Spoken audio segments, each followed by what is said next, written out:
represents...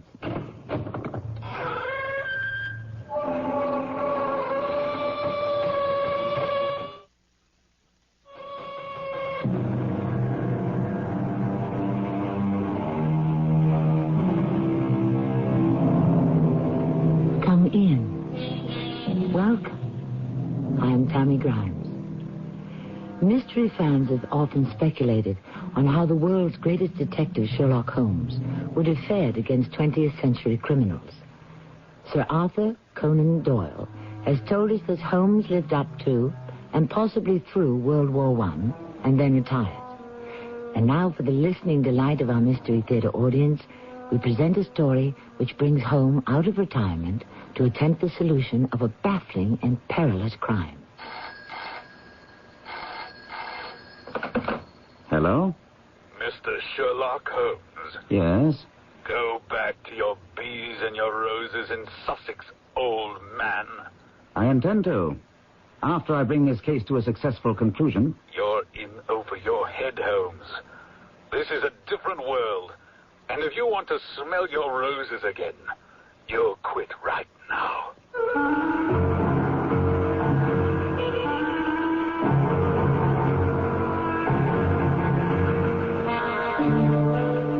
Our mystery drama, The Naval Treaty, was written especially for the Mystery Theater by Murray Burnett and stars Gordon Gould. I'll be back shortly with Act One. Wednesday on CBS television. For Annie Potts, it's In Security. When her boss picks her to replace him, the rest of the security staff rallies around her. I'll kill if he picks you. So she throws a party to show her appreciation. But things don't work out quite as she planned. Wally said he was sorry he couldn't make it. He's at home converting our den into a garage. It's a guaranteed good time when you tune in to the rollicking comedy In Security. Wednesday at 8:30, 7:30 Central and Mountain on CBS television. For over 3/4 of a century, Buick has enjoyed a reputation for having fine, luxurious cars. We're very proud of that. It's a reputation that grows every year. 1982 was no exception. There was the introduction of the new century and the small Buick Skyhawk. And while each Buick lives up to the name, there are refinements and improvements on everything from the full-size Electra down the line. You see, the Buick reputation isn't just something we ride on. It's something we build on. They say their product is the highest quality. But how can I be sure? Well, they say it's a great value. Well, how will I know until I try it, and then it'll be too late? Well, there is another way. A way to stop buying blind and start buying smart. Read Consumer Reports. Consumer Reports tests and rates thousands of things you shop for. Foods, home care products, appliances, automobiles, and much more.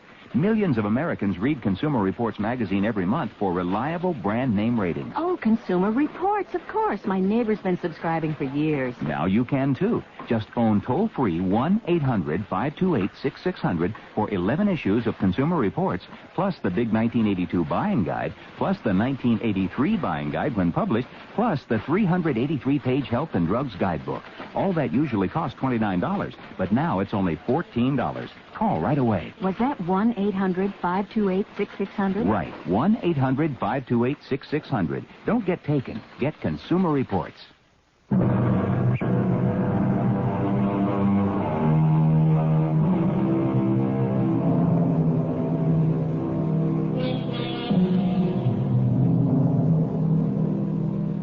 Retirement is a much discussed topic today.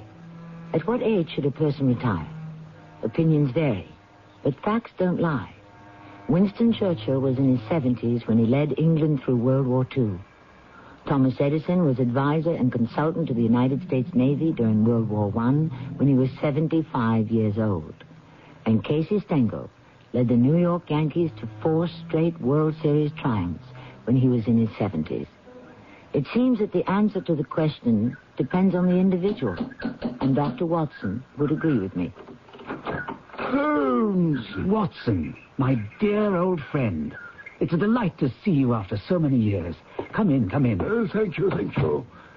Did you enjoy your nap on the train? Holmes, how in the world did you know I napped? Simplicity itself, my dear chap.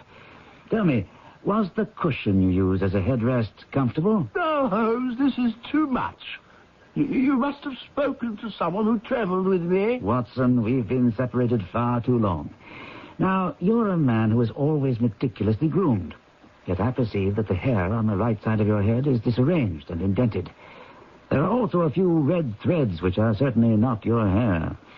Now, since I know you came down on the Brighton Belle first class, you leaned your head against the window. Probably finding that uncomfortable, you took one of the red velvet cushions and used that as a headrest. Right? Amazing. Elementary, Watson. You know, Holmes, I'm very glad to see that you're the old Holmes, as brilliant and as alert as ever. You expected to find a doddering old man? Come now, Watson. All you had to do was look in the mirror. You're hale and hearty enough. Now, why the haste? You remember Sanford Phelps? Your old schoolmate, Sandy? Of course. Is he in some kind of trouble? No, not he. But his son is in a frightful mess. His whole career at the Foreign Office is going down the drain. Sandy is desperate. Scotland Yard and even MI5 are completely baffled. Sandy asked me to see you and ask you to give him a hand. I'm enjoying my retirement, Watson. But if you'd like me to undertake this task, I'm your man.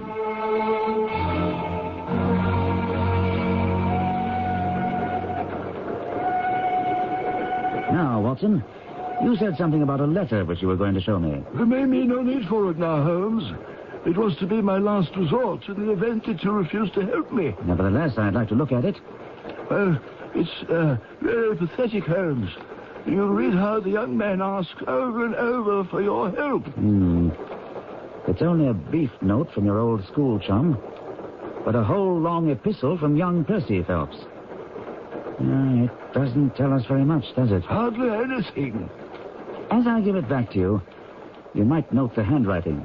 It holds some interest. The writing isn't his. Excellent, Watson. It is a woman's. No, Holmes, this hand is surely that of a man. No, a woman's.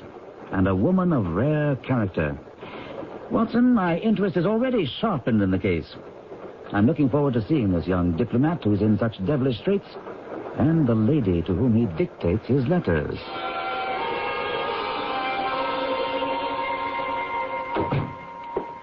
Mr. Holmes and Mr. Watson, I'm so glad you've come. Percy has been asking for you all morning. The poor chap clings to any straw.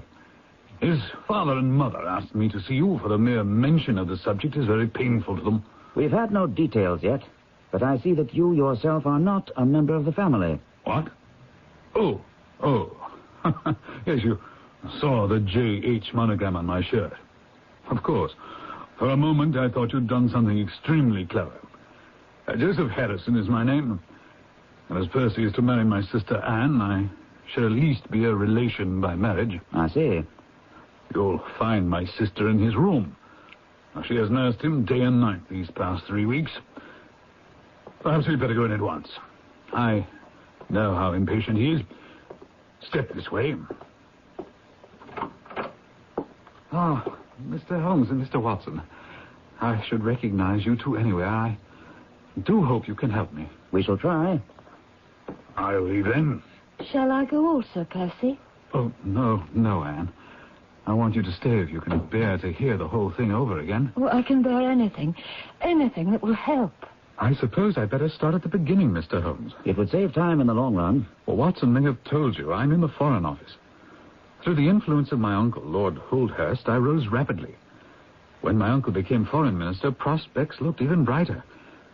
I became engaged to my lovely Anne here, and 3 weeks ago, I'll never forget the date, the 23rd of May, my uncle called me into his office.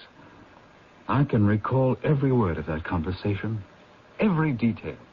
Percy, my boy, you've handled every matter I've entrusted to you with the utmost discretion, but this is by far the most important matter you've yet to deal with.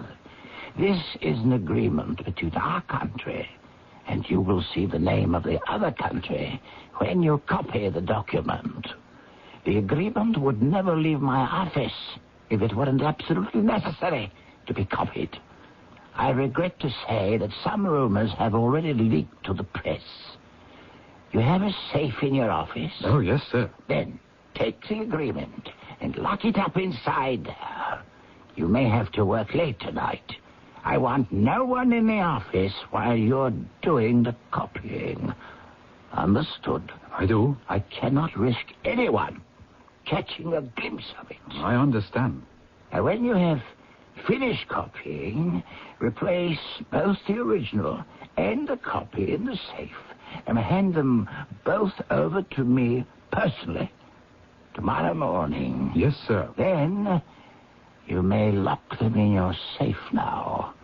I shan't rest easy until the original and your copy are back in my possession. So, Mr. Holmes, I took the document. I did exactly as my uncle instructed.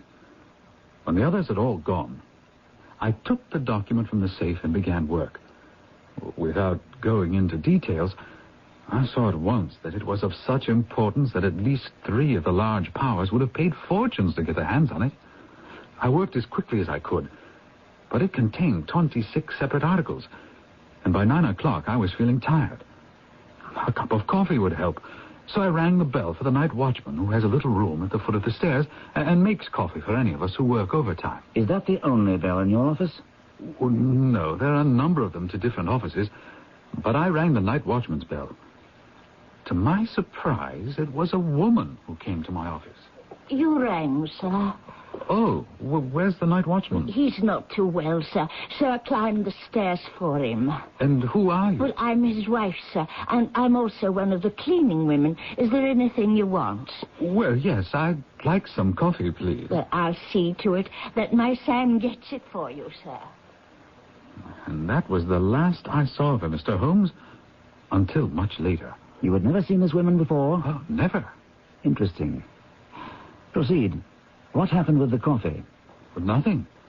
I continued to work until, feeling more tired than ever, I decided to go down myself and see what was keeping the night watchman. So I descended the stairs, passing the landing where another set of stairs runs at right angles to the main curving staircase. Leading to where? A side door opening on Charles Street. Ah? This door is kept locked, and only a few of us have a key. You have one? Yes, but I rarely use it. Oh, Mr. Holmes, if only I hadn't gone down for that stupid coffee. I should have stayed in my office. I should have stayed and finished. I should have stayed, or I should have taken more care. Go on. You were on the stairs on your way to the office of the night watchman. Wake up, man. Wake up. The coffee's boiling over. No. What? Oh, Mr. Phelps, sir, I'm sorry. I was boiling the kettle and I must have dozed off. Dozed? You were dead to the world. If you are here, sir, then who's ringing the bell? The bell? What bell is it? The bell in the room you were working in. Your room, sir. Mr. Holmes, a cold hand seemed to close around my heart. I ran like a madman up the stairs, the watchman following me. Well, there was no one in the corridor. No one in the room. Everything was exactly as I left it, except that only the copy I was writing remained. The original trade agreement had vanished. A most intriguing problem. What did you do then? Well, I think I literally went berserk. I was convinced, because such a short time had elapsed, that energetic action on my part would recover the document. I raced downstairs and out to the side door to Charles Street. I knew the thief must have used the side stairs, else I surely would have seen him. You said that door was always kept locked. Well, it was open. I presume you told that to Scotland Yard? Oh, I don't know. I think so. I must have. And what did they make of it? Nothing. Go on. It was a warm spring rain falling, and Charles Street was deserted.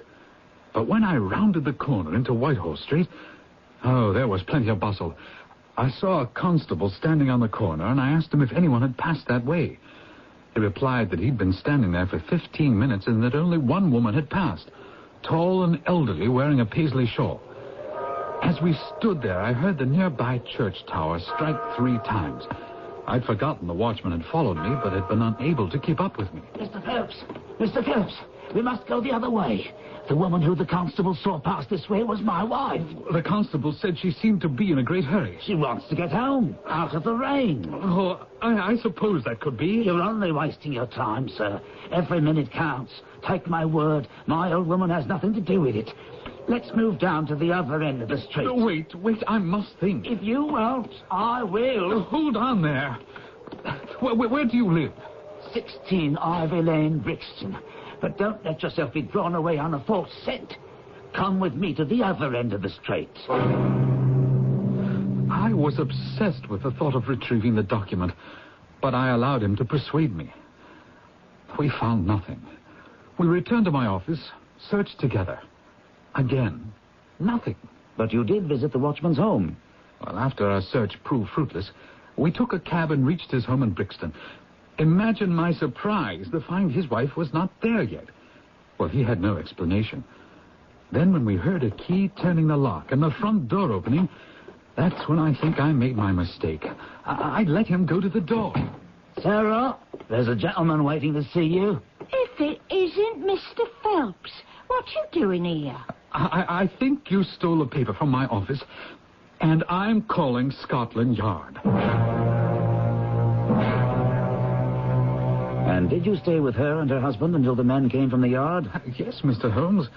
She was under my eye all the time until they took her to the yard and searched her. And found nothing? Had nothing on her husband, or anywhere in the kitchen either. Oh, that's when the full extent of the nightmare hit, and that was when I collapsed. If it's any help to you, Mr. Holmes, Percy was brought here directly in an ambulance. I was so concerned that I wouldn't allow them to take Percy to his bedroom, but insisted that Joseph vacate this room at once. And my poor brother has been in an upstairs sitting room ever since. Oh, tell me, please, Mr. Holmes, do you see any hope? Darling, you must remember that Mr. Holmes has been inactive for some years now, and times have changed. The best minds at Scotland Yard and military intelligence have been baffled. Yes, but that's just the kind of case where Holmes succeeds, Miss Harrison. That's why Percy's father asked me to get in touch with him. Thank you, Watson, for the vote of confidence. But there are a few dark corners here that will have to be illuminated before I can answer Percy's question.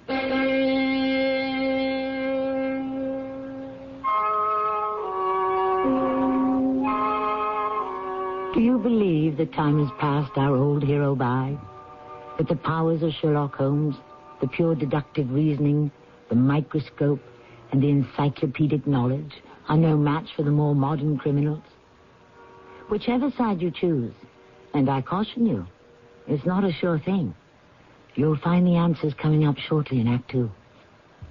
Right now, independently owned True Value hardware stores are celebrating American independence by offering special values on True Test paints during True Test Anniversary Paint Days. Hi, Pat Summerall to say, until July 11th, Weatherall latex flat house paint in 26 colors, black and white, is just $11.98 a gallon, with custom colors slightly higher. And give siding, shutters, and trim all-season protection with new Weatherall satin or gloss finish, both value-priced, exclusively at participating True Value hardware stores and home centers.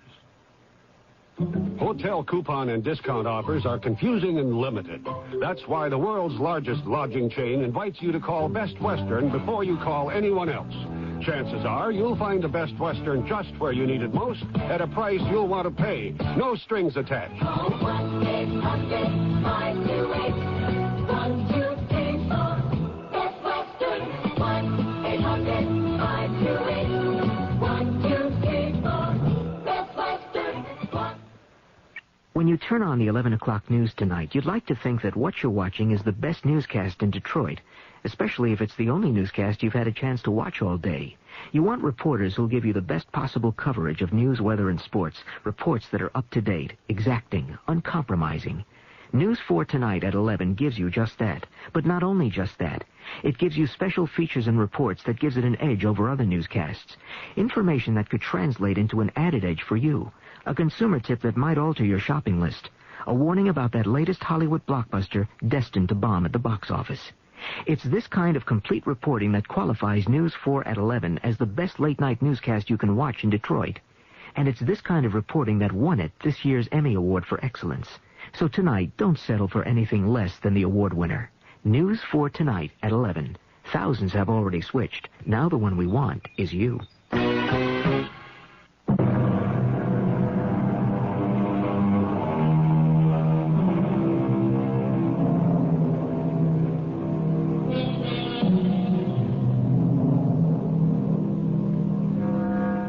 It's exciting to have our old friends Sherlock Holmes and Dr. Watson with us once again, with Holmes faced with solving a puzzle that appears to be insoluble.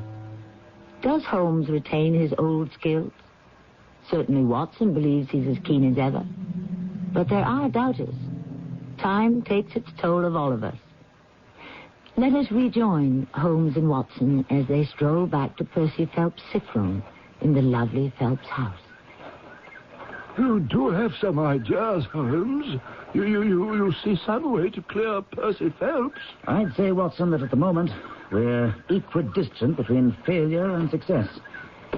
But let's go in now and see if a little refreshment has strengthened Percy Phelps. Well, Miss Harrison, I must say the patient's color is much better. Beef tea works wonders. And so does Sherlock Holmes. There is one question of utmost importance that remains to be answered. Did you tell anyone that you had this special task to perform? Oh, no one. And I'm sure the yard went into the night watchman's background. Oh, yes. He's an old soldier. I believe he was in the Coldstream Guards. Mr. Phelps, I've been noticing your roses are lovely. The moss rose in particular. We know that roses are your speciality, Mr. Holmes, but Percy was hoping for something on the mystery, which will ruin him. Do you see any clue? You furnished me with several, but of course I must test them before I can evaluate them. You suspect someone? I suspect myself. What? Of coming to conclusions too rapidly. Then go to London and test your conclusions. Excellent advice. Watson, come along. And Miss Harrison, I see what excellent nursing care you've given Mr. Phelps. May I urge that you continue it? I need no urging, Mr. Holmes. Since I'm not offering you hope, I thought at least I'd give you advice.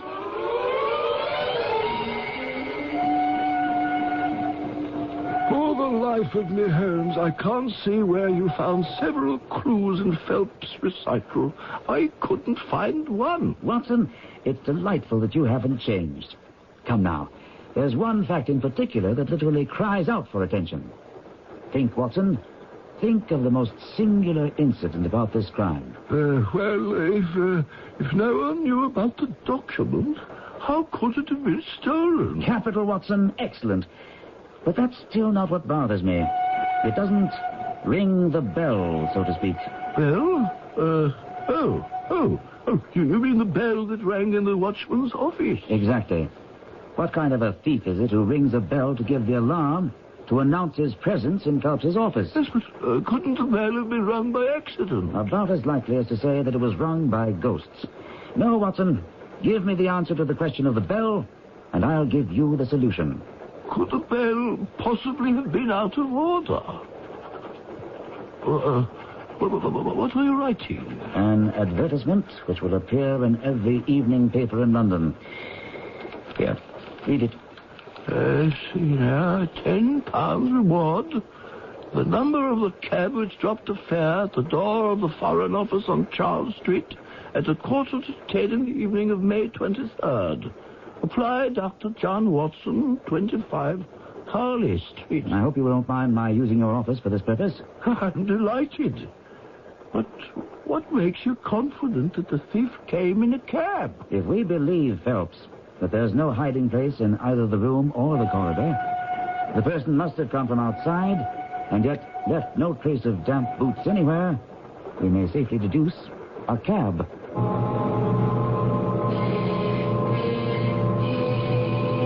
We barely arrived at my quarters above my office on Harley Street and settled ourselves when the telephone jangled. Hello? May I speak with Mr. Sherlock Holmes, if you please? It's for you, Holmes. Holmes here.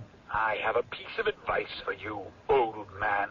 Oh? Go back to your bees and roses in Sussex and forget about this investigation. You are out of place here with your old-fashioned craziness with the microscope and that silly hat. Perhaps you'd care to refer me to a good haberdasher. This is no joking matter. A few bee stings may give you a moment of pain. But if you persist in this nonsense, you may very well receive a permanent injury. You take my meaning. I'm listening. You have been warned. What was that all about? A warning, Watson. And an error. Because the warning could only have come from someone who knows I'm on the case. Could you recognize the voice? Aside from the fact that it was obviously disguised, no. Surely you could tell whether it was a man or a woman. Watson, we have a large and curious cast of characters in this little puzzle. Since the caller was obviously attempting to alter the voice quality, it could be a man or woman trying to convince me of the wrong sex. Holmes, using your methods, we can eliminate some people as above suspicion. Why don't you try it, Watson? Of course, Anne Harrison and her brother cannot have had anything to do with it, eh? For argument's sake, let's say that she and her brother are accomplices. Don't forget, her brother was in London on the night of the theft. Now she exhibits this overpowering display of affection to make sure that Percy doesn't say or do or remember anything that could be damaging to their plans. But I've made some inquiries.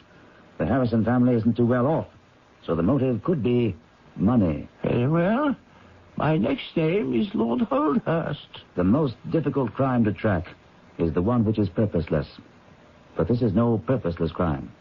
We know that there are at least 2 foreign powers whose governments would pay a considerable sum to see that trade agreement, and Lord Holdhurst might profit by it.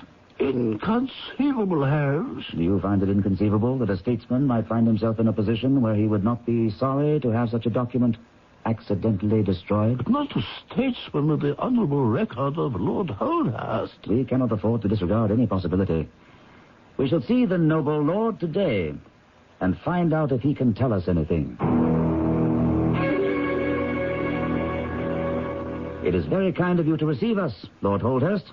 Your reputation is very well known, Mr. Holmes, and I wouldn't offend your intelligence to pretend to be ignorant of the object of your visit. Then you also know that I'm acting on behalf of Mr. Percy Phelps. My unfortunate nephew.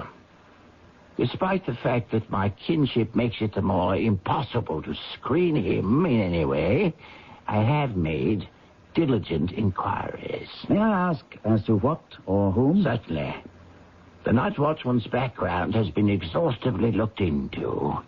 We find that he left the service with a good character. His wife is a different matter. Did she explain why she answered the bell when your nephew rang for his coffee? She said her husband was tired. And her haste to get away that night? She was later than usual. Wanted to get home. And how was it that her husband and your nephew arrived at her home before her, although they left some 20 minutes after? Well, the difference between a bus and a cab. Have you done anything else? Everyone in this office has been shadowed night and day since the theft, and nothing untoward has been discovered. In effect, then, you're saying that you see no alternative but your nephew. I'd rather not comment on that. Isn't that your territory? But suppose the document were found.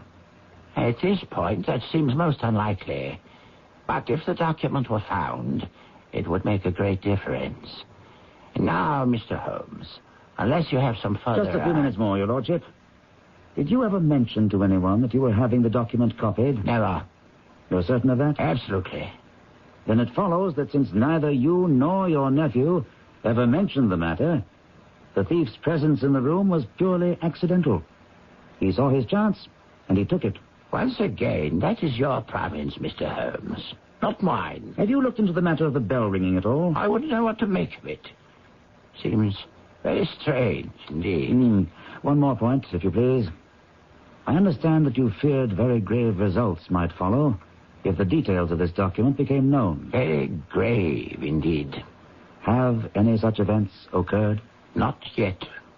Since nearly 3 weeks have elapsed, would it be fair to assume that the document has not reached them? We can hardly assume that the thief took the document in order to frame and hang it.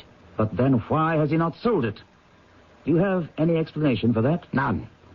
Unless you suppose that the culprit had suddenly been taken ill. With a nervous breakdown, perhaps? I didn't say that. Now, really, Mr. Holmes, I have pressing matters waiting.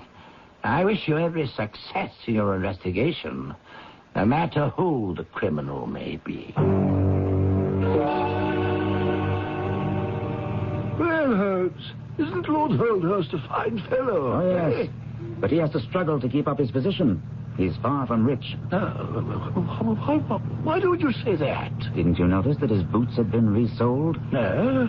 But, surely, Holmes, it's unthinkable. Watson, I have a line of inquiry I must pursue on my own. But I'd appreciate it if you'd meet me tomorrow on the same train we took to Woking yesterday. Because, unless I'm badly mistaken, that is where the next action will occur.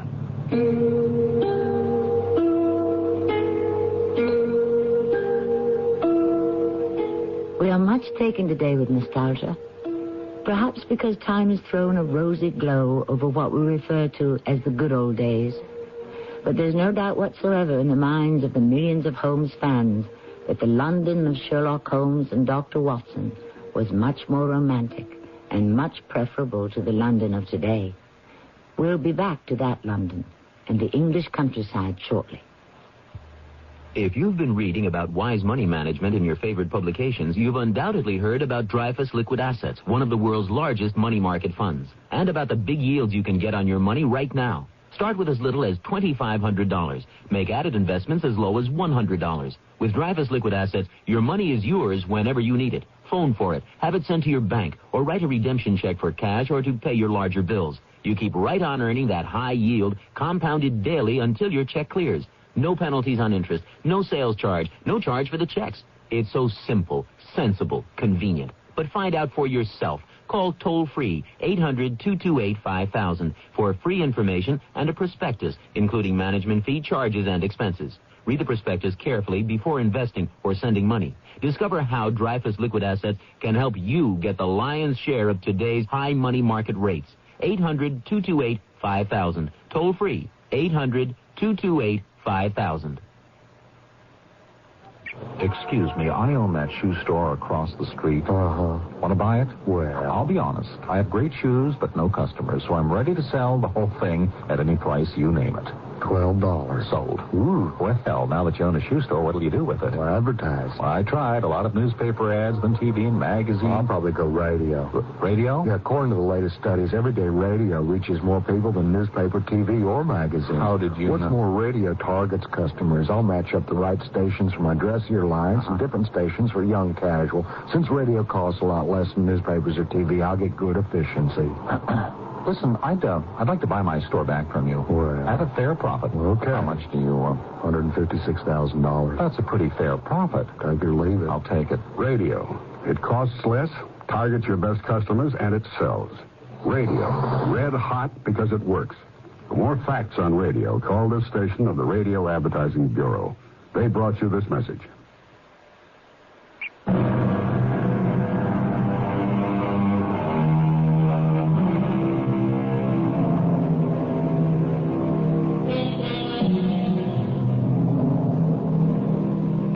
One line of a famous poem reads, "Oh, to be in England now that spring is here." I'd like to paraphrase that to read, "Oh, to be in England whenever Holmes is there." Stay with me and you can be transported to England and be with Sherlock Holmes and Dr. Watson as Holmes comes out of his retirement to match wits with a criminal whose crime threatens to destroy a promising career. Holmes, why are we traveling to Woking again? Because, Watson, if my deductions are correct, that is where the next happening must occur. Young Percy has gotten himself into some very deep waters, and it may be difficult to get him safely ashore. You think that somehow Percy has gotten himself involved with international spies? International spies do not announce their presence by ringing a bell just moments before they get their hands on a document. Is it possible that young Percy was the target of some plot by a jealous colleague? I do not think it likely. How do you explain what happened? From all the facts that I've been able to gather, I think that Percy Phelps was a young man in the wrong place at the right time. When we arrived at Woking, it was a glorious afternoon. Holmes suggested we walk to the Phelps residence. Accordingly, we set out along a winding path which led to the grounds.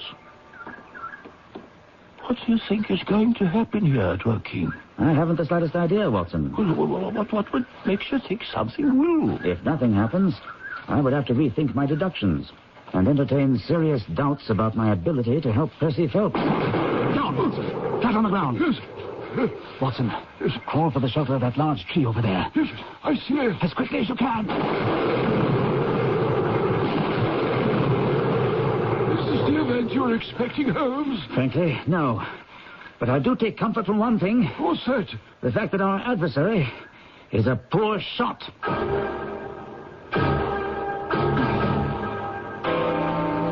in, Mr. Holmes. Percy's been asking for you every 5 minutes. I've made a perfect nuisance of myself, Mr. Holmes. Have you any news for us? I have a report. The best I can say is that it isn't completely negative. Well, that is better than I expected. Could we hear the positive aspects right away? You may not view it in the same light as I, but I have been warned to get off the case.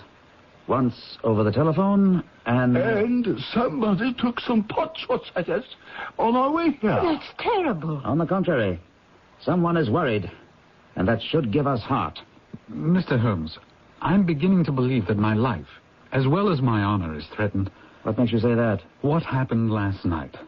The very first night I slept alone, without my dear Anne nearby. About 2 a.m, I was awakened.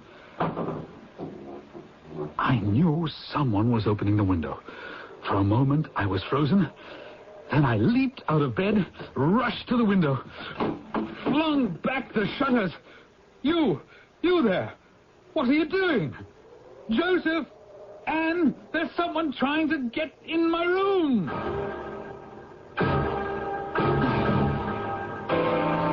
And that's about all there was to it. Except that in the moonlight, I distinctly saw the flash of the blade of a knife. What about the intruder? Any description? Oh, it was a man, I think. He was wrapped in some sort of cloak which covered the lower part of his face. He was gone in an instant. I should have tried to chase him down, but I was too weak. Fortunately, it might very well have been dangerous.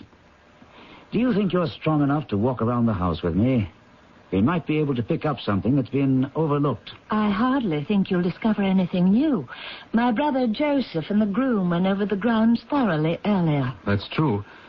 They did find some marks in the flower bed outside the window, but the weather's been so dry lately that it was hopeless to follow the trail across the grass. Nevertheless, I'll ask you to humor me. Watson, you'll come along, of course, to keep an eye on our young patient here. And I'll join you. I'm afraid not.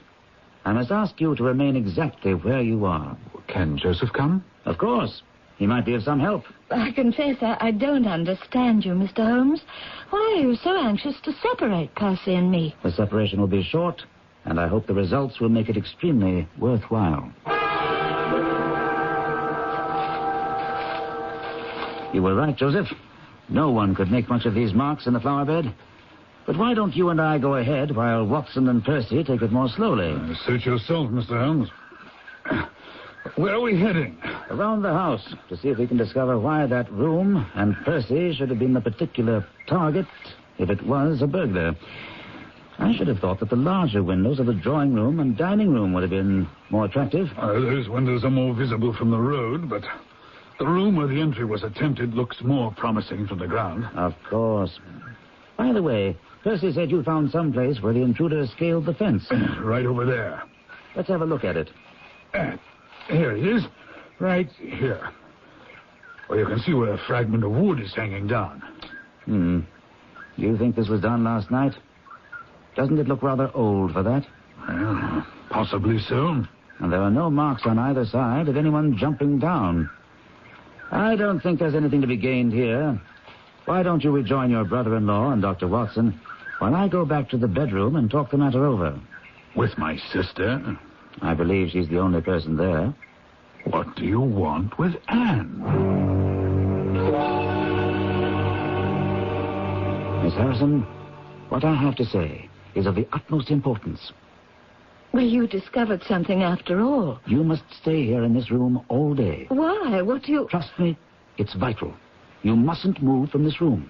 Have your meals brought here. I don't understand, but I'll do it. And when you go to bed tonight, lock the door of this room on the inside and keep the key. But Percy, what about Percy? He'll come to London with me. And I'm to remain here? It's for his sake. You can help him. Your promise. Do I have it? Well, yes, but... Good. Now let me break the news to Percy. And I'll see that he and the others are approaching. Well, Mr. Holmes, I quite enjoyed the walk in the sunshine. What do you propose now? It would be a very great help to me if you would come up to London with us. Oh, immediately? As soon as you conveniently can. Say, in an hour? Well, I feel strong enough if you feel I can really be of help. The greatest possible. Perhaps you'd like me to stay in London tonight. I was just going to propose it. I think I see what's behind your plan, Mr. Holmes. You do? Yes. If my friend of last night should make another visit, he'll find the bird has flown.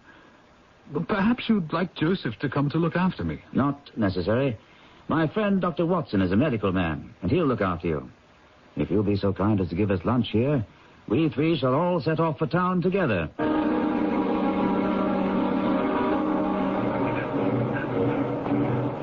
Well, Watson and Mr. Phelps, I shall see you to your compartment and wish you a good journey. See here, Holmes, you said that you were going to accompany us to London. There are one or two small points which I need to clear up. Your absence, Mr. Phelps, will in some ways rather assist me. What about our investigation in London? We can do that tomorrow. I think that just at present, I can be more of use here. But I say, Holmes, what about... Accommodations for our young friend? Exactly. You have a spare bedroom, I believe? Of course. But when will we see you? I expect to breakfast with you tomorrow. There's a train which will bring me into Waterloo at 8.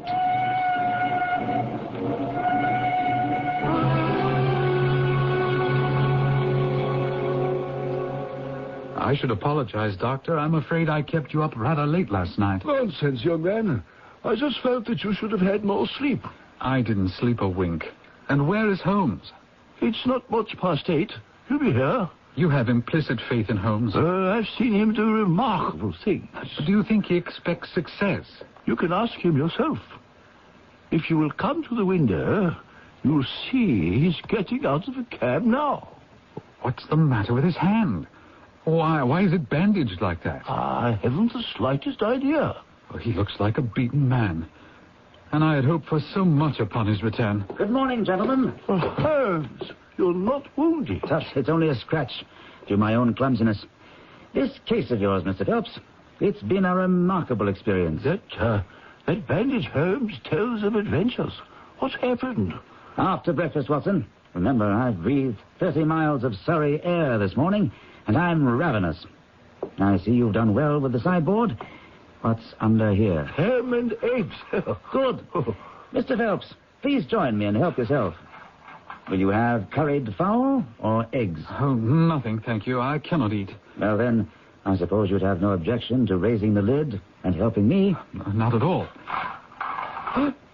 I don't believe my eyes. It can't be. I cannot be. Catch him, Watson. And I think after we get him in a chair, a little brandy. Oh, is it... It really is the trade agreement. It is. I owe you an apology for bringing you the news in this fashion. But Watson here will tell you I never could resist a touch of the dramatic. Apologize? Oh, Mr. Holmes, you've saved my career, my whole life. Oh, I owe everything to you. There's no need for an apology. But I'm dying of curiosity. How did you get it? Where was it? I've already confessed my fondness for the dramatic, so allow me to reconstruct my activities of last night. It was exactly 9 o'clock when I climbed the fence and jumped into the grounds. I placed myself carefully behind a rhododendron bush.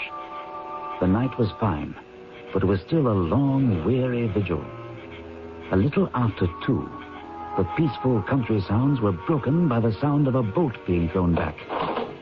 And a moment later, a door creaked open, and Mr. Joseph Harrison stepped out into the moonlight. Joseph? My brother-in-law?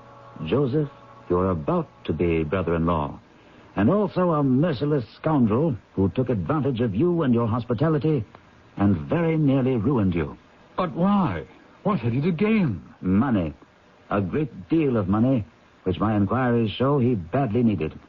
Joseph was a gambler. Oh, never anything large, Mr. Holmes. That's what he told you and Anne. But he was and is so deeply in debt that he faced criminal charges. He was desperate. I still find it hard to believe that Joseph is a villain and a thief. Holmes, you haven't finished. Why is your hand bandaged? He must have sustained that injury when he accosted Joseph on the lawn. Not quite, Mr. Phelps. I wanted him to lead me to where he'd hidden the document. And once again, you'll have to put up with my theatrics. I stole to the window and peered in. He was lifting up some baseboards. As soon as I saw the document in his hand, I slipped through the open door and said, "I'll take that, Mr. Harrison." You meddling fool, I warned you to stay out of this. Now you'll pay for it. Drop the knife. Drop it, or I'll break your arm. Now, Mr. Harrison, if you're as clever as you are vicious, you won't make me use this revolver. The document, please. Thank you. What are you going to do with me? Nothing. Now that I have the document, you're free to go. But I doubt that Scotland Yard will let you off so easily. You let him go? I wired full particulars to the Yard this morning. I expect they'll find Harrison has fled, and rather suspect that you, Mr. Phelps, and Lord Holdhurst would be just as happy if this matter never came to court. Oh, the newspapers would have a Roman holiday. Exactly. But Holmes, what made you suspect Joseph in the first place? The science of deduction and the bell, Watson. The answer to what kind of a thief rings a bell is no thief. If not a thief, then who? A friend who'd come to visit and decided to steal. In short, Joseph Harrison was in London. He was to meet at the train with Phelps. It seemed logical that Harrison might be early, and so he drops in on Percy. No one is in the office. Not knowing where Percy might be, he rings all the bells, including the one in the watchman's office. While doing this, he sees the document, realizes its value, and in a flash is down the stairs and away. Once back at Woking, he secretes the trade agreement in his room, and is stunned when you evict him that same night. All this was deductive theory, which was proved when he made the attempt to enter your room the very first night you were alone. Well, you don't think he had any murderous intentions? The knife was to be used only as a tool. Perhaps. I can only say that Joseph Harrison is a gentleman to whose mercy I should be extremely unwilling to trust.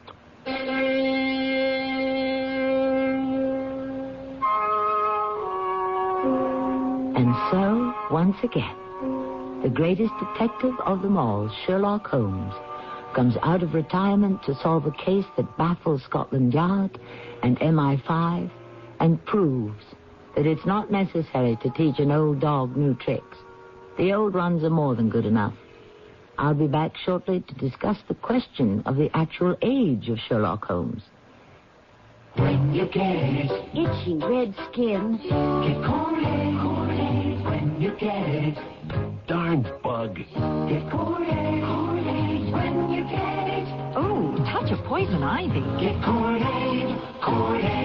Cord-Aid gently works with your body's natural defenses. It's all you need for the relief of dermatitis and other minor itches and rashes. When you get it, Itchy eczema. get Kool-Aid. Read and follow label directions. Hi, this is Bob Newhart. Your public library has asked me to give you the answers to a few of the questions that are most frequently asked. 1847, Jane Austen. The Philadelphia Phillies, pork bellies, King Kong, not in Texas. Now that you have the answers, please don't call us with those questions anymore.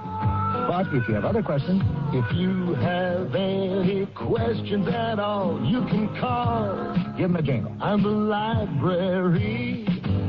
A public service message of the American Library Association. Dinner's done, the day is ended. Peace and quiet have descended.